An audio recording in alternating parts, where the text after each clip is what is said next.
What's up, everybody? Solomon here. Hope you guys are all having a great Friday. If you see any scam ads on this video, please do not participate in those. I wanted to start today because I saw something come out of Nacha about them adopting rules for the ongoing modernization of ACH payments. Now, as a preface to this, Nacha, if you're not aware, is definitely into the blockchain space. They have their own blockchain initiative called Fixius, that is P-H-I-X-I-U-S. You can go onto their website and kind of take a look through that. Interesting, they updated their symbol here probably about a year ago as well. But if you're not aware of what Nacha is, they're essentially the stewards of the ACH network in the United States. Now, in 2018, just to give you a little bit of scope here, the ACH network moved 23 billion payments, which was equivalent to about $51 trillion in 2018. So obviously an extremely large organization. Now, I saw this news come out today. Nacha adopts rules for the ongoing modernization of ACH payments. And a couple of things stuck out to me with this, especially with their blockchain initiative, Fixius. Most significantly, they say right here, two of the rules provide businesses, financial institutions, payment providers, and technology companies with a framework for authorizing consumer ACH payments that can be applied to the myriad of new channels and technologies that consumers are adopting to interact and transact with business. Now, what are I think there's like 8 or 9 new rules. Okay, 8 new amendments here. This is not easy to find on their website, but I did find this meaningful modernization. This goes live and it will be effective September 17th, 2021. And I'm going to briefly touch base on this because it's very interesting. The overarching purpose of these rules is to improve and simplify the ACH user experience by facilitating the adoption of new technologies and channels for the authorization and initiation of ACH payments, reducing barriers to use of the ACH, providing clarity and increasing consistency around certain ACH authorization processes, and reducing certain administrative burdens related to ACH authorizations. The rule will become effective after September 17, 2021. Now, there is quite a bit in here, but it does talk about facilitating the adoption of new technologies, as we just saw. Many newer methods and channels make use of verbal interactions and voice-related technologies. Okay, not too much in there. But interesting that they are going to be able to switch between various technologies and channels.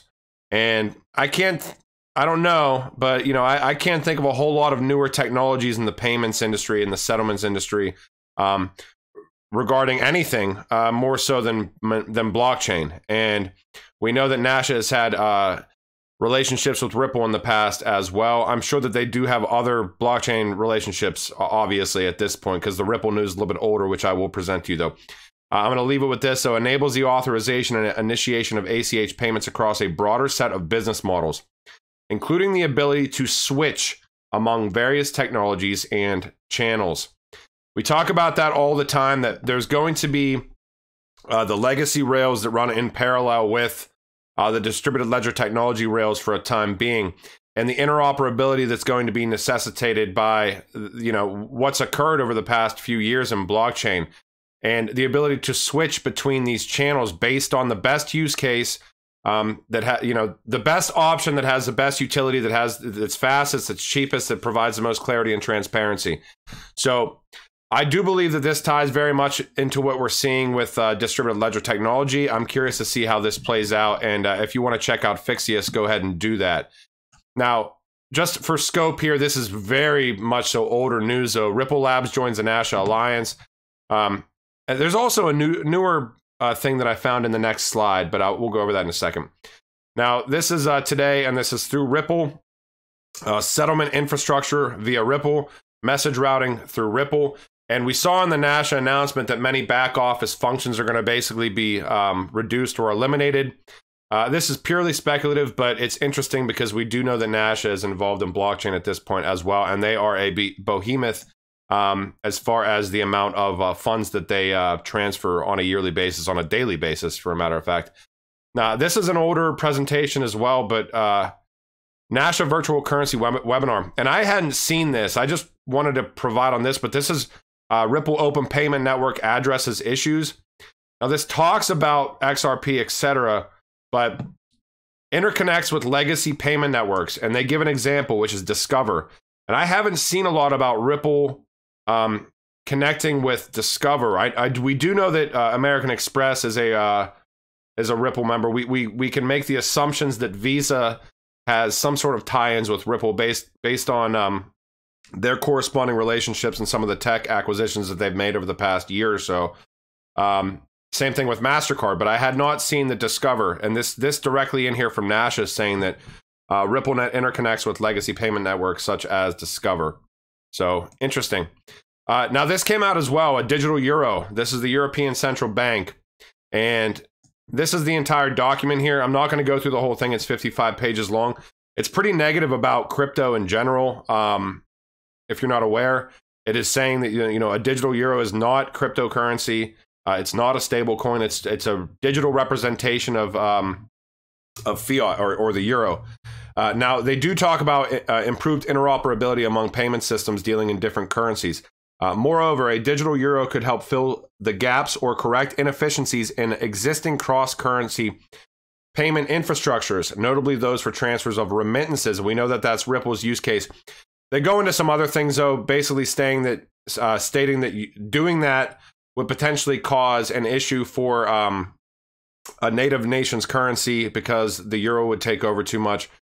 I very much so believe that XRP could potentially have a role in exotic corridors. I don't think that it would be a necessary thing to bridge CBDCs or central bank digital currencies between well-established liquidity corridors, like the U.S. and the UK, the U.S. and Europe, etc. But I do think that XRP, with all the and what's also interesting is who are these tech providers? We know that the Bank of England chose Accenture. I'm curious who the digital euro tech provider will be. I'm also curious who the Nacha tech provider is going to be as far as blockchain is concerned. We know Ripple was in there from 2014, but there's got to be some sort of tech provider that's providing this blockchain gateway or distributed ledger technology initiation into their system, right? They don't just do it. Banks inherently aren't good at evolution, right? Otherwise, we still wouldn't be using Swift from the 70s. So there's got to be tech providers in there, and that's what I'm interested in seeing when these NDAs and non-disclosure agreements get brought to light. Now we can see here, Bank of England rate setter backs negative interest rates. We do know that there's been a lot of talk about negative interest rates over the past year. We haven't seen them come to fruition across the board yet. I didn't look today, but I thought that the UK is probably sitting right around zero, or maybe it's like point whatever. But so interesting rhetoric there. All right, RippleNet is already ISO 20022 compliant, making us well prepared for 2030. That's a long ways off, but if you really think about it, it's not too far. I do think that a lot of things are going to be turned on before 2030 here. But I did want to read this paragraph, though, because we all know that Ripple is the first distributed ledger technology company that's joined ISO. Unlike the Bitcoin community, Ripple and its investment community believe that the banks and fiat currencies are not going anywhere. Ripple is targeting banks and financial institutions for utilizing RippleNet and XRP as a bridge currency for fast transactions. And I don't want to put the Bitcoin community into a blanket statement there, because there's multiple hundreds of thousands of people that are in the Bitcoin community, I'm sure. And I'm sure some of them do believe that banks and fiat probably aren't going anywhere, but also believe that Bitcoin is a good investment for store of value or whatever reason that they may have. But I do want to say that, me personally, I don't believe that banks are going anywhere. I also don't believe that fiat, even if it's represented in an electronic format, is going to go anywhere. And I also don't believe that there's going to be an interoperable or a switching that can occur between all central bank digital currencies when those come out, because those are 100% coming. So I do look at XRP, and there's multiple other initiatives with XRP as well. But, bridge currency, remittances, cross-border is kind of the first and foremost one. This is big today as well. Now, this is an older patent that was up for submission through Ripple for new Oracle-based smart contracts, and they were granted this patent today. If you're interested in that, you can go and check out it right here. A system and method for verifying sequence of instructions of software, Stephen Thomas, etc. on here. And this is probably too techy for me, but many of you are probably interested enough to go and look at this. So here is the here's the link right here. All right, U.S. Department of Homeland Security, and I found this today. This is they're basically just saying on here, and of course follow along with us through October as we share even more news of our work related to blockchain, mobile app security, and 5G. So U.S. Department of Homeland Security has obviously been working with blockchain.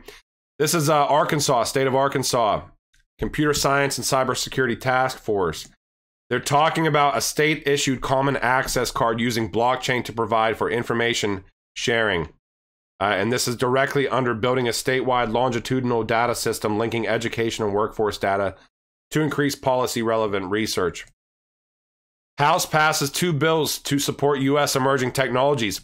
Now, I went on into this today. This is the Compete Act, which directly calls out blockchain. And as of yesterday, this bill passed the Senate, passed the House, and now has moved to the Senate, read twice and referred to the Committee on Commerce, Science, and Transportation. So we'll see where this goes. We do know that regulations are coming. We just don't know how fast and when they're going to get here. It's taken forever so far. I do want to get into some other coins here. I've talked about doing this in the past. Atari, I mean, many of you know Atari, the gaming company, teams up with Chain Games to integrate Atari token into the Chain Games ecosystem. And also, Atari token plans a public listing in partnership with Bitcoin.com in November. I got to do a little bit more digging into Atari's token here. But we do know that they are a very well-known name. So I'm curious to see how big they're going to be. I would suspect that they're going to be at least in the top 50 when their token is live on exchanges, etc. But more research from myself is going to be needed. You can do your own research if you want to. If I find more stuff, I'll present. eToro starts providing staking rewards for Cardano and Tron. Now, this is big for Cardano as well, and I am a Cardano supporter. I think Charles is a very, very smart individual, and I do believe in what they are trying to accomplish. All right, this is the United Nations to implement Cardano's Project Catalyst following new collaboration with Input Output Hong Kong. Now, as part of this collaboration, the United Nations will implement Cardano's Project Catalyst, particularly in voting on proposals that satisfy its sustainable development goals. Always pay attention. Be wary of crypto websites. ZY Crypto is usually not that bad. But this is Input Output. We're thrilled to announce that IOHK, Output Hong Kong, is collaborating with the United Nations for its 75th year anniversary. Project Catalyst will be used to vote on proposals which meet the UN's Sustainable Development Goals. Join the Blockchain for Social Good Challenge right through Cardano here. So that's huge for ADA. Hopefully for ADA, but definitely for Cardano. Saw this as well. Japanese esports company to pay its players in XRP. And if you're not aware, SBI Japan, this is part of this initiative here. SBI Holdings enters into the esports space. This is back in, I think, June of this year. And they do talk about like integration with the Olympics, etc. I don't know when that's going to happen, but we do know how big esports is. If you're not aware, esports is essentially live events that are competition-based from computer video games and, regular video games like PlayStation, Xbox, etc., etc. So, but the press announcement from SBI is, they're going to be paying or receiving salaries in XRP moving forward as part of a sponsorship deal with venture capital firm VC Trade. Now, Swift piloting a new service for low-value cross-border payments. Many of you may have seen this, many of you may not have. If you're not aware, Swift is the legacy system for all payments messaging that pretty much happens around the world between banking and financial institutions. My company actually utilizes Swift.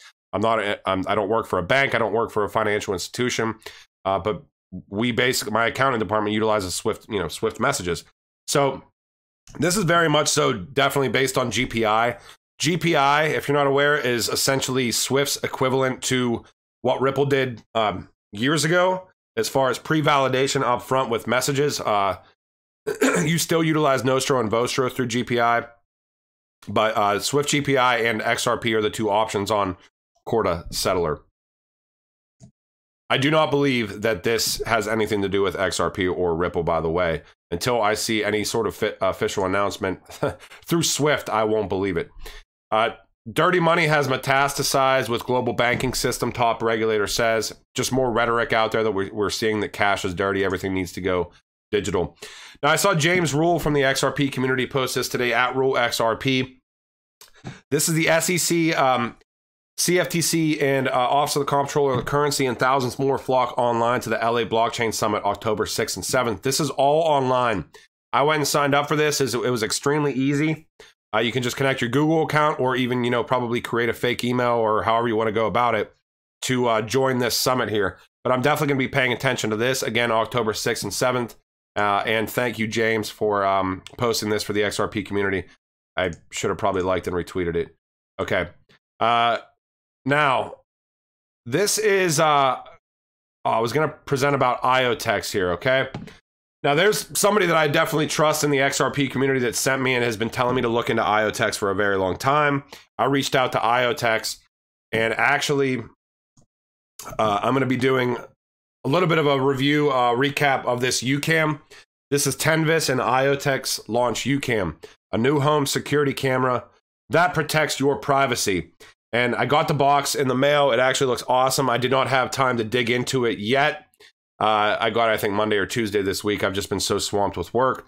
But this is awesome, in my opinion. I'm just hoping that it pans out well. And I have to do a little bit more research into IoTex as well as a company before I present the information to you here. But this is, let's see if I can go down here. UCam, yeah. Okay. UCam exemplifies IoTex's vision. And this is on Amazon, by the way, this UCam, to empower user-centric smart devices that deliver all of the convenience and features that users expect, but with full privacy. With UCam, all computing is done locally on the UCam device or on the user's mobile phone, removing the need for centralized servers entirely. The only place where users' data is decrypted is on the devices that they own. When in transit, all data is immediately end-to-end encrypted using a one-of-one blockchain private key that is owned exclusively by the user and impossible to crack for maximum security. And I'm definitely going to be utilizing this in my home, by the way. I will give you guys a heads up as to how it works. Also, just because I don't want to give a shout out to the dude that presented this to me, but, you know, maybe I will after I do the research, and I'm going to probably do an interview of IoTex here later this month. WiseKey is actually a pretty decently sized organization. Selected by IoTex to ensure, and I just found this today, to ensure integrity in manufacturing by using secure semiconductors with blockchain. IoTex obviously has their own token as well, not financial advice. But this is who they partnered with, and this is WiseKey. WiseKey's technology partners right now. We can see IBM, we can see AWS, Microsoft, SAP. These are all pretty big organizations here. Oracle's big. Strategic customers include Cisco, Bosch. We can see IATA here. I mean, so I have to do a little bit more research into IoTex, but and the dude that actually sent me this to reach out to them sent me probably 30 different slides. So I have been so tied up lately that I just haven't had the chance. I started looking into it today. I reached out to them, and I do have this UCam that I need to go through as well. So I'll provide you what I think about that here. Hopefully in the near future. Maybe you'll see an interview later this month, and I'll definitely be doing a deep dive into IoTex here as well and present what I find for you all. So again, I think the Nacha news is big. This is this meaningful modernization here. And just to give you a heads up, if you ever want to do a deep dive on Nacha, they don't just have Nacha operating rules as a standard link, I don't believe. But if you type it in, it talks about all the future initiatives here. And this is how I found this. This is, you know, for all of you future researchers out there, this is how I found it. You just go to their search, do some different keywords in there, and then you can find this popped up. This is everything that's going on in the future through Nacha. So meaningful modernization, which was the press announcement today. So hope you guys enjoyed this video. And if there's news this weekend, I will present it. If not, I won't. and enjoy your weekend. Don't participate in scams. Have a good one later.